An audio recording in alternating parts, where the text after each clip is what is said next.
Korean 115,000,000. 15 million won that might as well be 15 billion. Mom's cancer treatment isn't covered by insurance, and the bankruptcy took everything else. I'm 24 years old and I'm drowning. Mr. Park Miho? The woman across from me looks expensive. Tailored suit, pearl earrings, the kind of polish that comes from never worrying about money. You understand what we're proposing?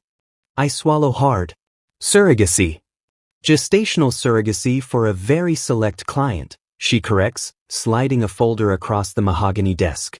The compensation would be 100 million Korean wons, plus all medical expenses, housing during pregnancy, and a monthly stipend. 100 million won. I could save Mom, pay off the debts, start over. Why me? My voice cracks. I'm nobody. You're healthy, young, and, she pauses delicately, your omega status makes you ideal for carrying an alpha's child.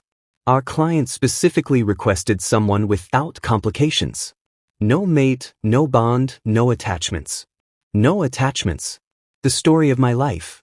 3 days later, I meet him. Kang Jae-won is everything I'm not, tall, commanding, with the kind of face that belongs on magazine covers.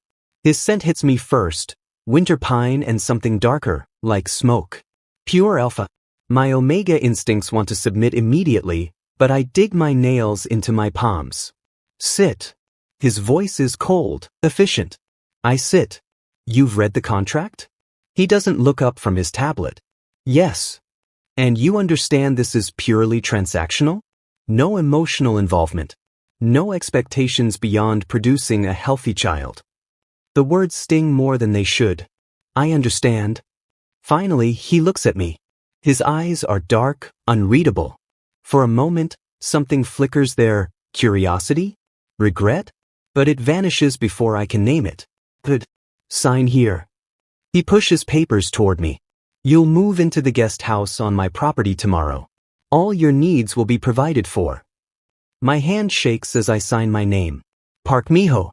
Over and over on page after page. Why are you doing this? The question escapes before I can stop it. His jaw tightens. That's not your concern. But I see it anyway. The empty ring finger he unconsciously touches. The photo on his desk, turned face down. Someone left him, I realize. And this clinical arrangement is his way of moving forward without moving on. We're both just trying to survive our losses. The conception process, that's what the contract calls it, is awkward and terrible and somehow worse than I imagined. The first time, Jae-won can barely look at me. We're in a sterile medical room and everything is cold, professional. A doctor monitors everything. It feels like a transaction because that's exactly what it is. But the second time, a month later when the first attempt fails, something shifts. You're shaking. His voice is softer than I've ever heard it. I'm fine. I'm not fine. I hate this. I hate feeling like an incubator, hate the clinical touches, hate that my omega biology makes me respond even when my heart isn't in it. We can stop. His hand, surprisingly gentle, brushes my hair back. If this is too much. I need the money. The truth tastes bitter. I know. And there's something in his eyes that looks almost like understanding. Almost like he hates this too. That's when I realize he's just as trapped as I am. Trapped by expectations, by whatever ghost haunts him, by the pressure to produce an heir. Okay, I whisper. I'm ready. His hand finds mine, squeezes once. I'll be gentle. Aeneas. 6 weeks later, I'm staring at 2 pink lines. Then I'm staring at an ultrasound screen. Congratulations, the doctor says cheerfully. It's twins. My world tilts sideways. Twins. 2 babies. The contract only mentioned 1 child. What does this mean? More money? Less? Will he be angry? Mr. Park, this is considered high risk, the doctor continues. You'll need additional monitoring, more rest, possibly bed rest in the 3rd trimester. I stop listening. All I can think is, I'm going to be someone's mother. 2 someone's. When I tell Jae-won, he goes completely still. Twins, he repeats. I'm sorry, the contract didn't, I don't know how this affects. Stop. He stands abruptly, paces to the window. His shoulders are rigid with tension. This changes things. My heart sinks. I understand if you want to terminate one, or... What? No. He spins around, and his expression is almost angry. That's not... He runs a hand through his hair, suddenly looking exhausted. Can I see it? The ultrasound. I hand him the photo with shaking fingers. He stares at it for a long time. So long I start to worry. But then I see it. His thumb, gently tracing over the 2 tiny blobs on the image. 2 heartbeats, he murmurs, almost to himself. That's... He doesn't finish, but something in his face cracks open, just for a second. Something vulnerable and real and terrified. We'll adjust the contract, he finally says, voice rough. Double the compensation. Whatever you need. I don't need. You're carrying 2 babies. My babies. The possessiveness in his tone makes my omega instincts sing. You'll have the best care. Anything you want. It's the first time he's acknowledged that these aren't just business transactions growing inside me. They're his children. And maybe, despite everything, that matters to him. 3 months pregnant, I'm at his penthouse for a routine check-in. My small baby bump is just starting to show. Jaiwan has been different lately. Softer. He asks how I'm feeling. Brings me ginger tea for the nausea. Almost smiles when I complain about how much the twins already kick. I'm starting to think maybe this won't be so bad. Then the door opens. A man walks in, beautiful, elegant, with a key in his hand and familiarity in every movement. Jaiwan, he says, voice warm and intimate. I'm home. Jaiwan goes white. The man's eyes land on me, on my hand protectively cradling my small bump. His smile disappears. What, he says slowly, dangerously, is this? And I realize, this is the ghost. The one who left. The original mate. And he's back. The beautiful alpha's eyes burn into me, then drop to my stomach. I watch his expression shift from confusion to shock to something uglier, betrayal. Jaiwan. His voice shakes. Who is he? Why is he pregnant? Jaiwan hasn't moved. He's frozen between us, and I can see the war happening behind his eyes. Finally, he finds his voice. Sung-yoon. You're alive. Of course I'm alive. Sung-yoon's laugh is sharp, brittle. I escaped. I came back to you. And you, his voice breaks. You replaced me? It's not, Jaiwan starts, but I'm already standing.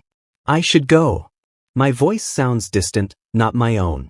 The babies flutter inside me, like they can sense my panic. Yes, Sung-yoon says immediately. You should.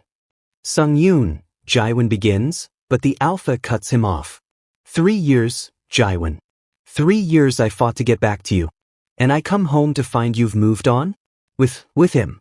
Tears stream down Sung-yoon's face, and even I can see he's genuinely devastated. I grab my bag with trembling hands. I'll call about rescheduling the appointment. Miho, wait. Jaiwan reaches for me, but Sung-yoon stumbles, nearly collapsing. I can't breathe, Sung-yoon gasps. Jaiwan, I can't? And just like that, I'm forgotten. Jaiwan catches Sung-yoon, and I slip out the door while the alpha I thought I was beginning to know holds his true mate instead. In the elevator, I press my hands against my stomach. It's okay, I whisper to the twins. Okay. We always knew this was temporary. But my tears say otherwise. The call comes 2 days later. Jaiwan's voice is tired, strained. Miho. We need to talk. I meet him at a cafe, neutral ground. He looks terrible, dark circles under his eyes, his usually perfect appearance disheveled. Sung-yoon was kidnapped, he says without preamble. 3 years ago. Held against his will. He only just escaped. Horror floods through me. That's awful. He's traumatized. Nightmares, panic attacks. He needs, Jaiwan stops, jaw working. He needs time. Stability. I know what's coming before he says it. I need you to move back to your apartment. The words land like a physical blow. I'm 3 months pregnant with twins. The doctor said, I'll cover everything. Double the stipend. But having you at the guest house, It's confusing for him. He sees you as a threat. I'm not a threat. But even as I say it, I wonder if it's true. I'm just the surrogate. Something flashes in Jaiwan's eyes. Pain, maybe regret. I know. And I'm sorry. But he's my mate. He came back to me. I have to. You have to choose him. I finished the sentence. He can't. I understand. I don't understand. But what choice do I have? Moving back to my cramped apartment feels like failure. The walls are thin, the heating barely works, and I'm suddenly alone with 2 lives growing inside me. Jaiwan still calls to check on me. Still sends money for appointments. But the warmth that was beginning to bloom between us has frozen over. Then Sung-yoon starts answering Jaiwan's phone. He's busy, Sung-yoon says coolly when I call about a concerning symptom. I'll let him know you called. He doesn't. I text about the next ultrasound. Read receipts show Sung-yoon opened it. No response comes. When I finally reach Jaiwan 3 days later, he sounds confused. Why didn't you tell me about the ultrasound? I did. I texted. I never got it. The pause. Sung-yoon's been managing my phone. He's been helping me organize things since he's not ready to be alone yet. Red flags wave in my mind, but what can I say? That his traumatized mate is sabotaging messages? I'll sound paranoid, jealous. Never mind, I say quietly. The babies are fine. Miho. I hang up. At 6 months pregnant, my body betrays me. I'm at my second job, night shift at a convenience store, when the cramping starts. Sharp, vicious pains that steal my breath. Not yet, I whisper, clutching the counter. Please, not yet. But the pain intensifies. Wetness floods between my legs. The world tilts. I wake up in a hospital bed, machines beeping around me. Mr. Park. A doctor leans over me. You're experiencing preterm labor symptoms. We've stopped it for now, but you need complete bed rest.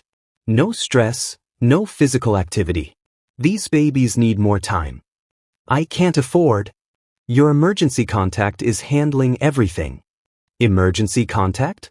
I didn't list anyone except the agency. The door bursts open. Jaiwan storms in, his face a mask of fury and fear. Why didn't you call me? He demands. The hospital called because you collapsed at work. You're 6 months pregnant with high-risk twins and you're working night shifts. The stipend doesn't cover. I gave you double. Where is... He stops himself, breathing hard. Then quieter. Where is the money going? My mother's treatment. The debt collectors. I didn't want to ask for more when you're dealing with... With what? With Sung-yoon. He laughs bitterly. You almost died. You and the babies almost died because you were too proud to ask for help. Because you made your choice. The words explode out of me. He's your mate. Your real mate. I'm just the womb you rented, remember? Those were your words, Jaiwan. Purely transactional. No emotional involvement. His face goes pale. I never wanted. It doesn't matter what you wanted. This is what it is. I turn my face away, exhausted. Please go. Sung-yoon probably needs you. Miho. Please. He leaves. But that night, I wake to find him asleep in the chair beside my bed, his hand wrapped around mine. They keep me in the hospital for 3 days. Jaiwan visits every day, bringing food, books, refusing to leave even when I tell him to. On the 3rd day, while he's gone to get coffee, Sung-yoon appears. He's elegant even in casual clothes, every inch the perfect alpha mate. He sits in Jaiwan's chair, smiling softly. You're probably wondering why I'm here. I say nothing. I wanted to see you. The person carrying Jaiwan's babies. His smile doesn't reach his eyes. It must be hard. Being so close to something you can never really have. I don't want. Don't you? He leans forward. I see how you look at him. Like he's yours. But he's not. He's mine. He's always been mine. Then why are you threatened by a surrogate? The words slip out before I can stop them. Sung-yoon's mask cracks. You think those babies will keep him? Make him love you? They won't. Once they're born, you'll get your money and disappear. And Jaiwan and I will raise them as ours. Each word is a knife. But the final one cuts deepest. You're just a womb we rented. Did you really think you meant something? The machines start beeping as my blood pressure spikes. Nurses rush in. Sung-yoon leaves with perfect timing, passing Jaewon in the doorway. What happened? Jaewon demands, but I can't answer. Because Sung-yoon's right. I'm nothing. Just a temporary vessel. And I've been foolish enough to forget it. Bed rest is a special kind of torture. I'm confined to my apartment, watching the ceiling and feeling the twins grow heavier each day. 7 months now. My belly is enormous, stretched tight. Every movement exhausts me. Jaewon visits, but something's changed. The conversations feel strained, full of words we can't say. He brings groceries, pays my bills, asks about symptoms. But there's a wall between us now, built by Sung-yoon's poison and my own fear. They're kicking, I say one afternoon, watching my stomach ripple with movement. Can I? He hesitates, hand hovering. May I feel? I nod, and he places his palm against me. Immediately, a tiny foot pushes back. Then another. Jaewon's breath catches, and when I look at his face, something in my chest breaks. He looks devastated. But terrified. They're real, he whispers. I know they've always been real, but now you can feel them, I finish softly. His eyes meet mine, and I see it, everything he can't say. Everything I can't let myself hope for. Jaewon. Sung-yoon's voice calls from the hallway. He has a key now, I realize with dull surprise. Are you almost done? You promised we'd have dinner together. The moment shatters. Jaewon pulls his hand back like he's been burned. I should go. Yes, I agree hollowly. You should. The next week, I don't hear from him. Not a call, not a text.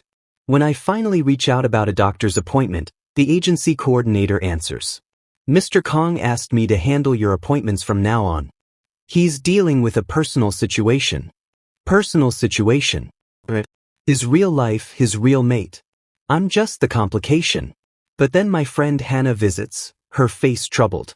Miho, I saw something. She pulls out her phone. Jaewon's been texting you. Look. She shows me her screen, screenshots from a mutual friend who works at Jaewon's company. Messages from Jaewon to me. Dozens of them. How are you feeling today? The doctor said to call if you have any swelling. I'm thinking about you. About them. Messages I never received. Sung-yoon has access to Jaewon's accounts, Hannah says quietly. Everyone at the company knows. He's managing things for Jaewon. Screening calls, messages. Deleting me, I realize. Systematically erasing me from Jaewon's life. Why would he?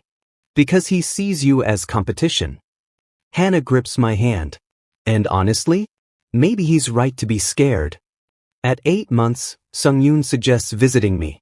To see how you're doing, he tells Jaewon, his voice sweet with false concern. We should check on the babies together. I don't want him here, but I'm too tired to fight. They arrive together, Jaewon looking uncomfortable, Sung-yoon playing the perfect, concerned co-parent.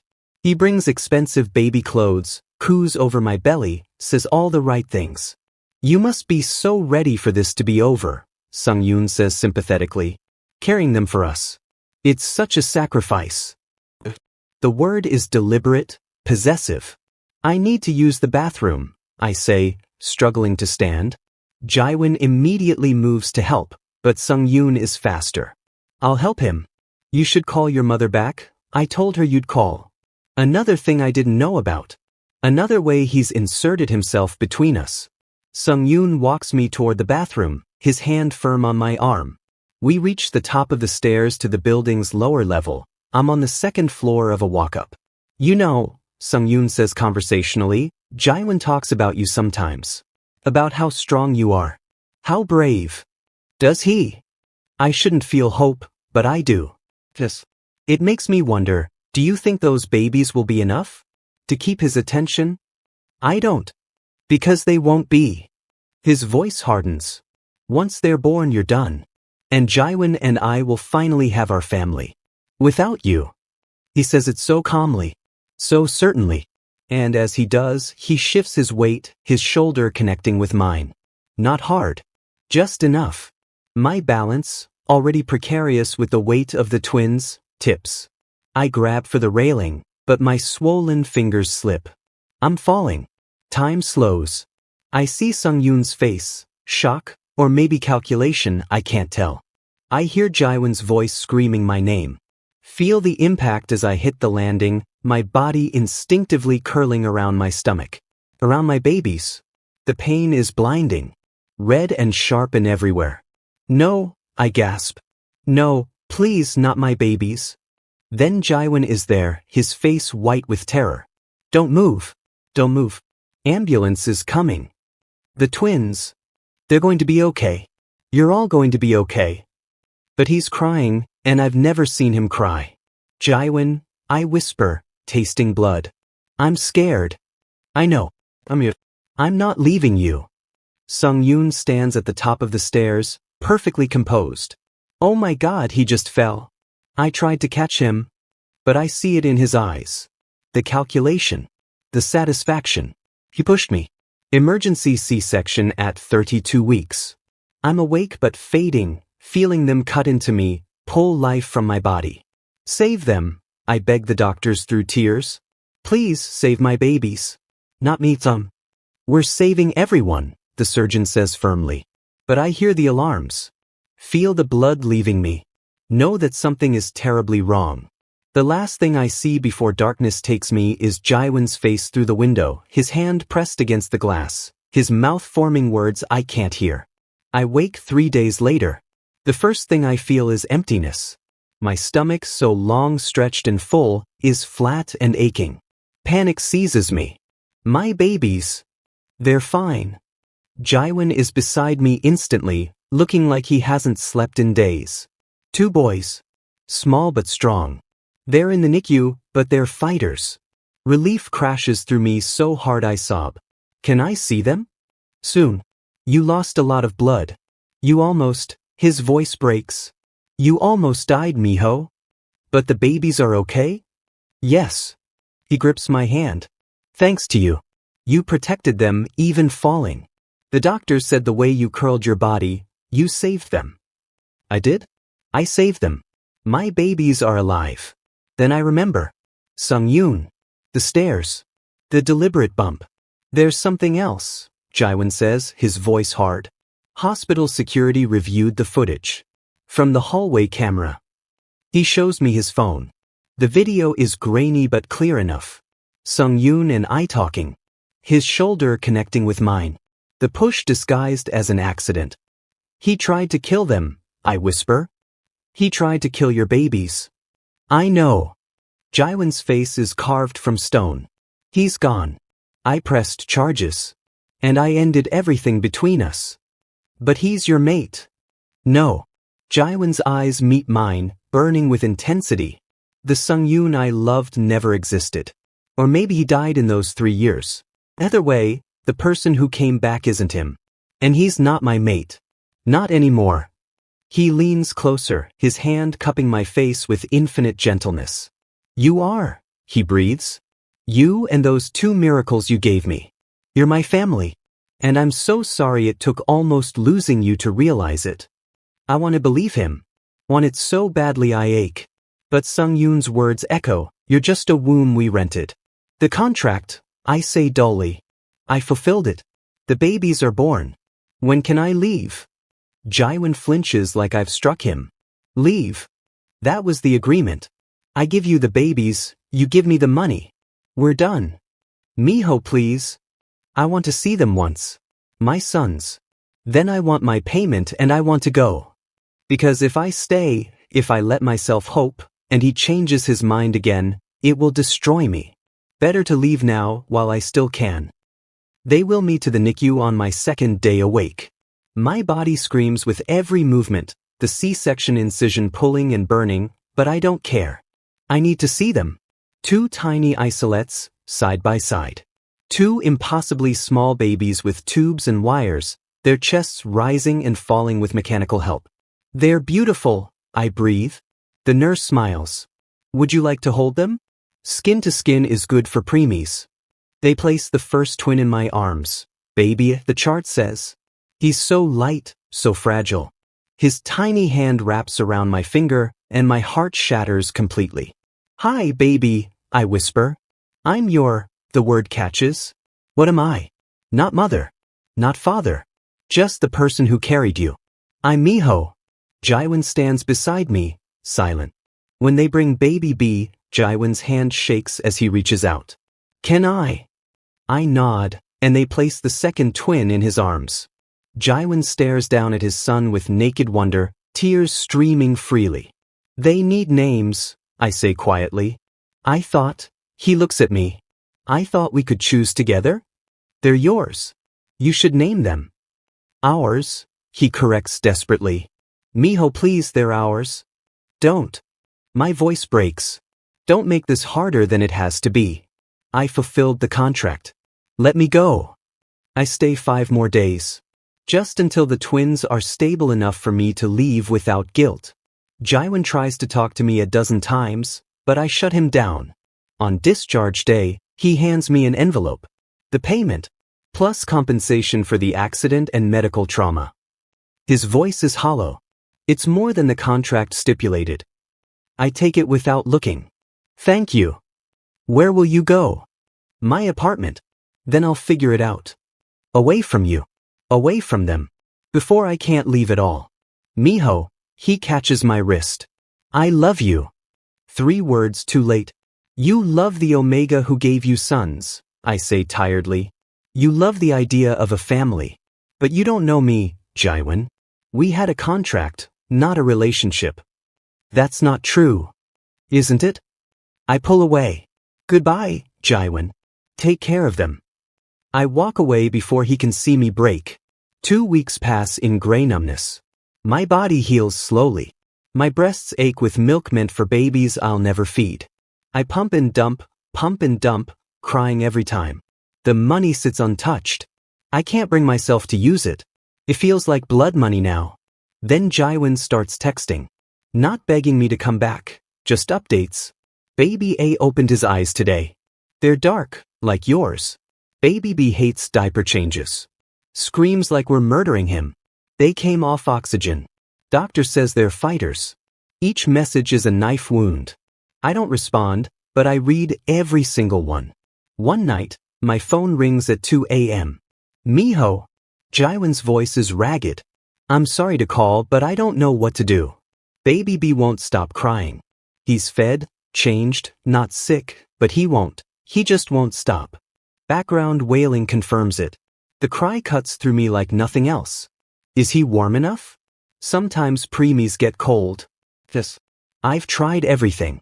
I'm so tired and he's so upset, and I feel like I'm failing. "Sing to him," I say before I can stop myself. I used to sing when they kicked. He might remember. "What song?" I close my eyes. "You Are My Sunshine." Stupid, I know, but it's not stupid. The pause. "Will you sing it? Please?" He knows your voice. So I do. I sing through tears while Jaiwan holds the phone to his baby. Our baby. Gradually, the crying softens. Stops. "He's asleep," Jaiwan whispers. "Thank you." "You're welcome." "Miho, I hang up, but something in my chest cracks. The calls become regular. Middle of the night SOS situations. Doctor's appointments where Jaiwan needs advice. He never pressures me for more, never asks me to come back. He just includes me. Like I matter. Like I'm part of this. 2 months after I leave, he texts, "The twins are coming home from the NICU tomorrow. Would you like to be here? No pressure. Just thought you might want to see them in their nursery." I shouldn't go. It will only hurt more. I go anyway. The nursery is perfect, soft blues and grays, 2 cribs with hand-painted moons and stars. Jaiwan looks exhausted but happy, each twin cradled in his arms. "They've grown," I whisper. 5 pounds each now. Still small, but getting there. He smiles softly. "Want to hold them?" I take baby A, now named Jahun, Jaiwan tells me. The baby makes a small sound and nuzzles into my chest, seeking comfort. "He remembers you," Jaiwan says quietly. They both do. When I play recordings of your voice, they calm down. You recorded my voice? From when you sang. I hope that's okay. It's not okay. It's devastating. It's everything. I named baby B Minjun, Jaiwan continues. Jihun and Minjun. Do you like the names? They're perfect. I'm crying now, can't help it. They're so perfect and I miss them so much and I don't know how to do this. Then don't. Jaiwan kneels beside me, careful not to jostle the babies. Don't do this. Don't leave. Stay. As what? The surrogate who got too attached. As their parent. As my partner. As the person I choose. His voice breaks. I'm not asking because of fate or biology or convenience. I'm asking because I wake up every day and wish you were here. Because these boys need you. Because I need you. You'll change your mind. I won't. Miho, I've had 2 months to think about this. 2 months of late nights and fear and love so overwhelming I can't breathe. And every moment, I wished you were beside me. What if Sung-yoon was right? The fear spills out. What if you only want me because of them? He wasn't right. He was never right. Jaiwan's hand cups my face. I fell in love with your strength. Your kindness. The way you protected them even when I failed to protect you. The babies aren't why I love you. They're proof that the best things in life aren't planned. They're chosen, I whisper, remembering my own thoughts. They're chosen, he confirms. So choose me. Choose us. Not because of a contract or obligation. Because you want to. I look down at Jihun in my arms. At Minjun sleeping peacefully in Jaiwan's embrace. At this man who's shown up every day, who's fought for me even when I pushed him away. I'm scared, I admit. Me too. But we'll figure it out together. I don't forgive you yet. For choosing Sung-yoon. For not protecting me sooner. I know. And I'll spend every day earning that forgiveness. Something in me breaks, or maybe it finally heals. Okay, I breathe. Okay, we can try. Jaiwan's smile is brighter than the sun. 1 year later. Appa. Jihun toddles toward me, arms outstretched. Dada. Minjun's right behind him, competitive as always. I scoop them both up, laughing as they squeal. Jaiwan appears with a birthday cake, 1 candle flickering on top. Ready? He asks. Ready. We sing happy birthday to our sons. They smash cake everywhere, delighted with the mess. Jaiwan's hand finds mine, squeezes gently. No regrets, he murmurs. I look at our boys. At the home we've built. At the love that grew from the strangest beginning. Not one. Should we tell them someday? Jaiwan asks. That they're the reason we fell in love? I smile. We tell them they're the proof that the best things aren't planned, they're chosen. And we chose each other. Every single day. Jihun smears frosting on my face. Minjun cackles. Jaiwan kisses my temple. And finally, I'm home.